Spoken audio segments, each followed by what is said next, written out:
What's up guys, it's Tusk here and today we're going to be talking about the best and worst personality traits in Crusader Kings 3. Now in order to do this accurately, we need to set some ground rules so that we do not have any other factors affecting the traits. It'll be the naked traits based on you creating your own character, including the price and what is stated by the trait. This means that religion will not affect the trait and your piety entries will not be included. To give an example of this, vengeful would be a virtue for a start-to, whereas for Catholic it would be a sin. Some virtues will be more important than others depending on your religion. If you are Catholic, having more piety is more important as that's how you can gain gold. So to make this easier for everyone, any virtuous traits with a religion that has a head of faith will be considered 2 ranks higher than what they are on the tier list. So without further ado, let's get into the tier list.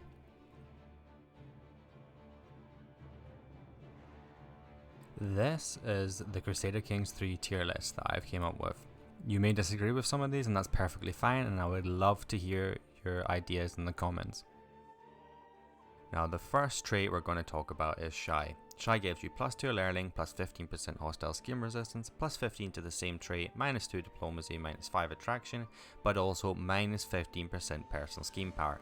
This is quite significant as swaying is a general part of the game as well as befriending. You'll often find no matter what tree you go into, you'll always quickly grab that befriend tree just to make yourself a little bit easier so you can pick people and allies. But not only does it give you reduced power, it also gives you stress for every sway, every befriend and every feast you host, and since that is a routine part of the game, that makes Shy perfectly sit in F tier.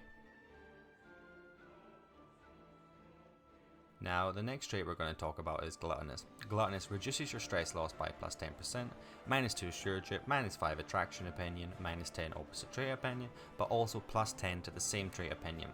Now not only does it do this, it also reduces your stress loss as well during feasts quite significantly, but it also costs 20 points.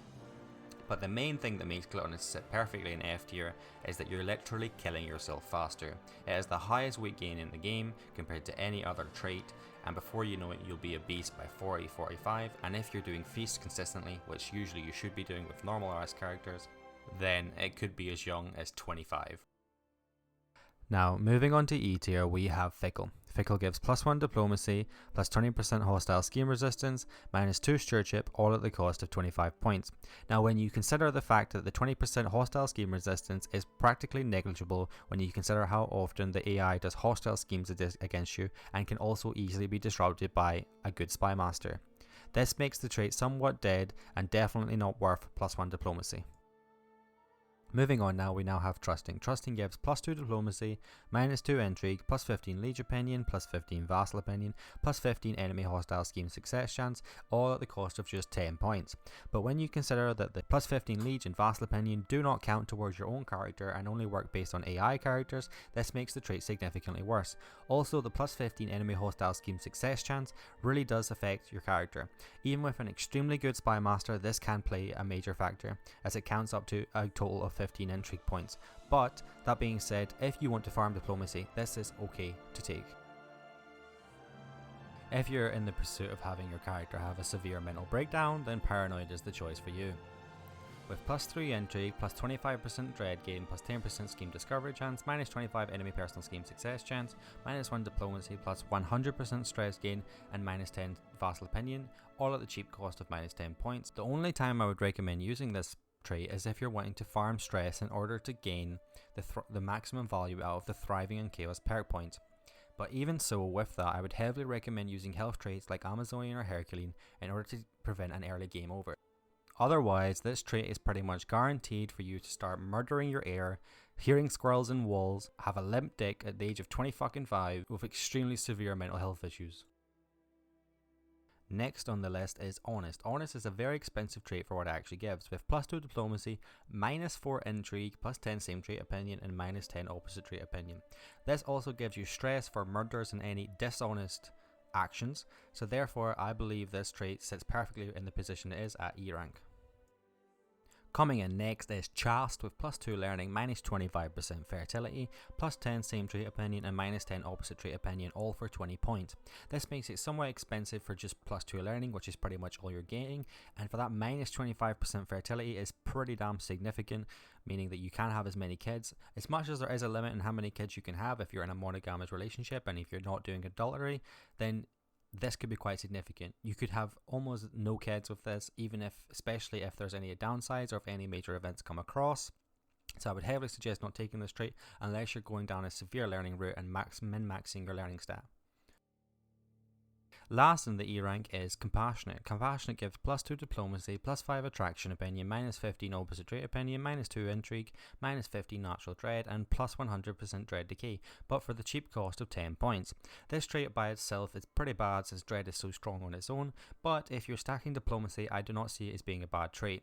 If you're really stacking diplomacy and you do not care about executing prisoners, which does give you extra stress because you're compassionate, then this trait is for you. Moving up the ranks to D tier, we have Just. Just gives +2 stewardship as well as +1 learning, -3 intrigue, +5 vassal opinion, +10 same trait opinion, and -10 opposite trait opinion, but for an expensive cost of 40 points. This trait on its own is actually pretty decent if you're not going down an intrigue route. Otherwise, it's pretty severe, as if you do anything backhandy / dishonorable, then you're going to gain a lot of stress from this. This makes it very difficult to quite often gain dread, which is very important in managing large kingdoms / empires, which is why I've placed it in this rank. Moving on, we now have Generous. Generous gives +3 diplomacy, -10% monthly income, and -15 opposite trait opinion, all for 20 points. This makes it pretty decent if you're stacking diplomacy, and it's not that significant of a downside if you're only a count or duke. Otherwise, I would heavily not recommend this trait, as the cost really does stack the larger your empire becomes. Lastly, in D tier, we have Non-Tribal Arrogant. Arrogant gives +1 monthly prestige, -10 scheme secrecy, -5 vassal opinion, -5 liege opinion, and -15 opposite trait opinion. This on its own is not that bad of a trait, as it helps stack your monthly prestige, and it's much better if you're starting as a count or a duke. If you're starting as an empire or kingdom, then this really doesn't help that much in prestige, as you're going to have significantly higher amounts. On the other hand, it does help out with prestige, which can help you out in knights and opinion modifiers, which is why I've placed it here.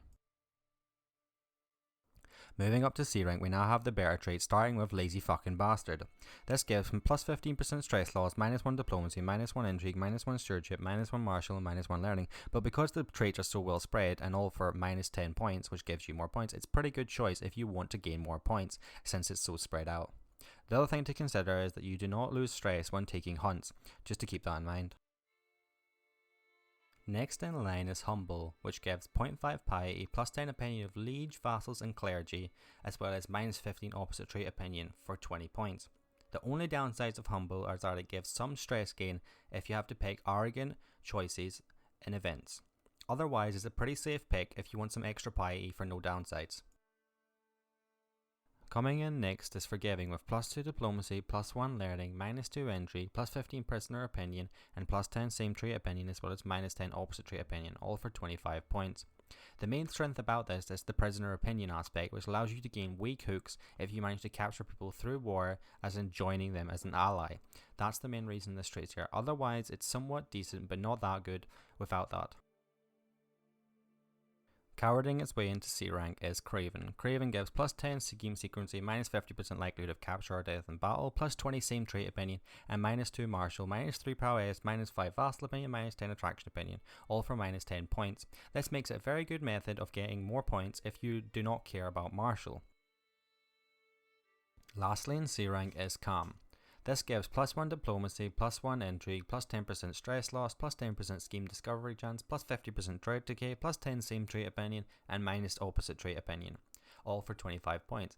Calm on its own is a very good trait other than the dread decay.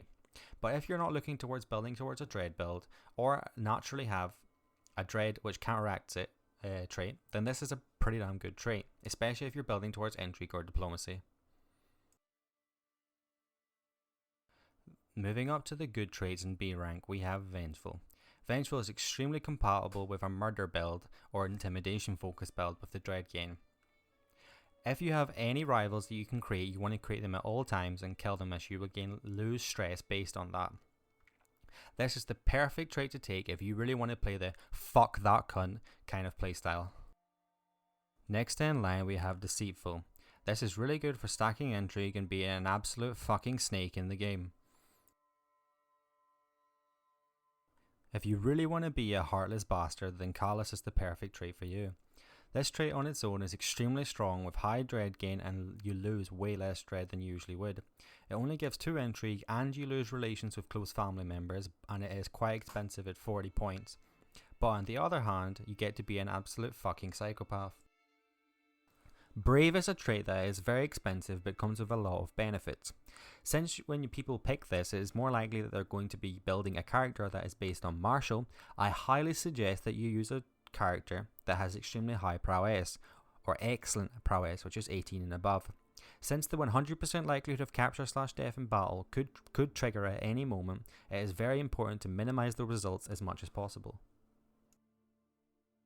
Moving into A rank, we have traits which are pretty much always good and strong to take. Starting off, we have Ambitious. Ambitious gives a +1 stat spread between everything, but also comes with a +25% stress gain as well as a -15 modifier on other characters with Ambitious. The other thing to consider is that when you're ambitious, most likely you'll be in a lot of wars, which when you conquer land, you will need to give it away to vassals. This will give you some stress, and that's the first thing to take into consideration since you already get a +25% modifier. Zealous is a powerful trait because it gives you the ability to conquer other places with its martial, while also gaining way more piety with that +20% in order to get the holy sites required to reform a religion. This is what makes Zealous so strong. Coming in next is Stubborn. Stubborn is a very strong trait with the only disadvantages being a small opinion modifier towards vassals and lieges. Otherwise it gives +3 stewardship and a unique small bonus health towards disease resistance. This makes the trait very strong with pretty much no downsides. Once again, we have a trait which practically has no downsides. Patient is very strong with the only negative being the -15 opinion towards the negative trait. At 30 points, it is a very safe pick to make. With 25% fertility, lust will pay for itself pretty much immediately. Only 25 points you gain the fertility as well as +2 intrigue and an extra scheme seduction power. This trait is practically invaluable from the rest of the group. Turns out being an absolute fucking whore pays off. Rushing its way into A tier is Impatient, with somewhat of a negative stat line but a very very powerful +15% hostile scheme power which equates to +15 intrigue and a +20% monthly prestige at only 25 points. This is a very very powerful trait to pick if you're going to play a murder-like playstyle. Other than that, it still holds a very strong status for tribal and any diplomacy based builds that want to stack prestige. The Thumbs Down or Cynical is a very powerful trait. With +2 diplomacy and +2 intrigue, it immediately gives you 4 stats for free at no downside.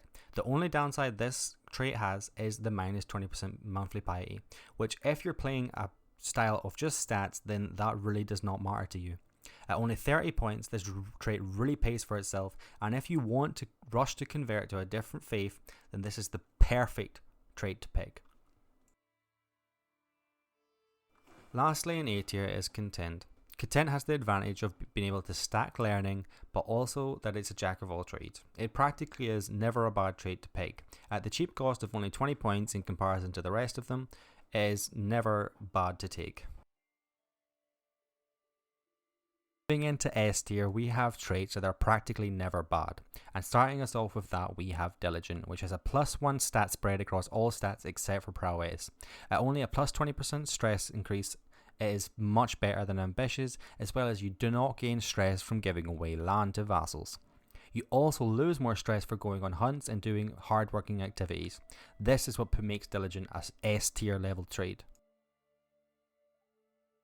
Storming its way into S tier is Wrathful.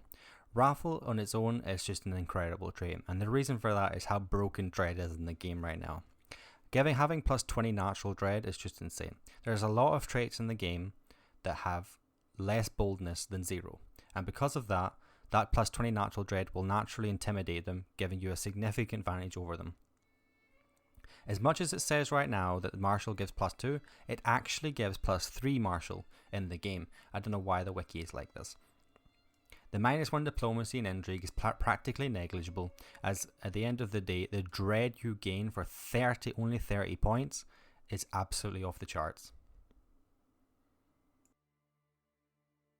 So it turns out that being an absolute fucking greedy bastard in the game is pretty damn effective. Greedy on its own as a trait is really strong and equates to about 7.5 stewardship by itself.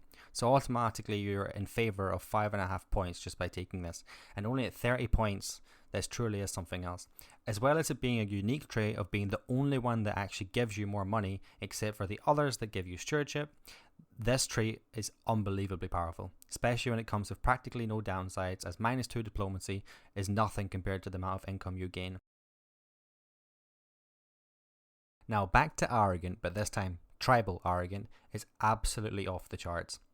This trait is so insane if you're starting as just a chieftain, a standardized single county chieftain, because you are gaining 200% more prestige a month. That is an extra 300 men at arms. It is unbelievably strong, and the only reason it's not higher is because it falls off later on in the game. Moving into the S+ tier, we have Temperate.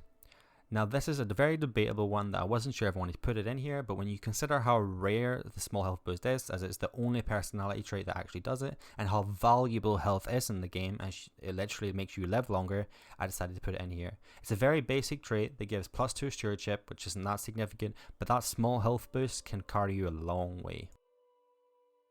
Now the next 3 traits are the strongest in the game by far. Like, nothing even comes close to these 3 traits except the 3 of them themselves. They are the only ones that can compete with each other for sure. And to start it off, we have Sadistic. Now Sadistic on its own gives you a +35 natural dread. Nothing in the entire game comes even close, and Wrathful is almost half of that. As much as it is 40 points, that dread on its own is unbelievably powerful and would naturally set it in S+ tier.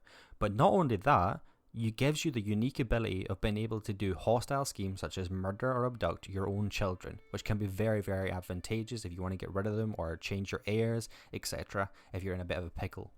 Even with it being a sin and it's Catholic or anything along those lines is irrelevant. It is that strong of a trait, you should pretty much always pick it. Doesn't matter what path you're going down. Now coming in at the other side of the tree, apart from Sadistic, this trait is unbelievably strong. Gregarious is just off the charts. When it comes to stacking points, I'm sure you already know, down the right hand side of the diplomacy tree, this is going to help you do that. This gives you so many friends, so many allies, so many possibilities to do this stuff, so many lovers, so many seductions. It's absolutely insane. This is what helps you do that stuff. This is what makes it beneficial. This trait has literally no downsides, and there's no reason to not take it.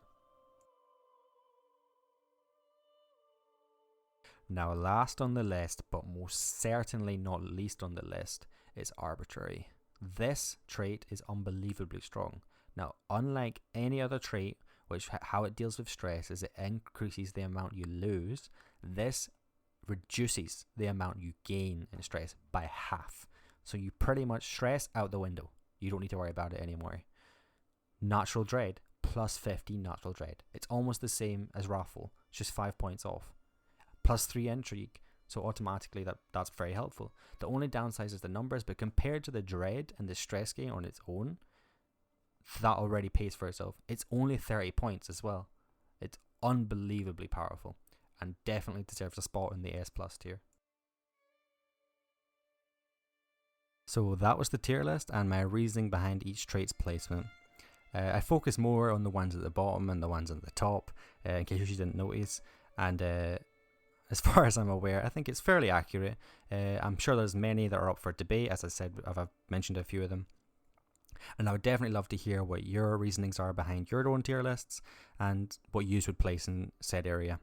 And anyway, thanks for watching. It was nice doing this and it was enjoyable. Took a lot of time though. And I'll see you guys in the next one.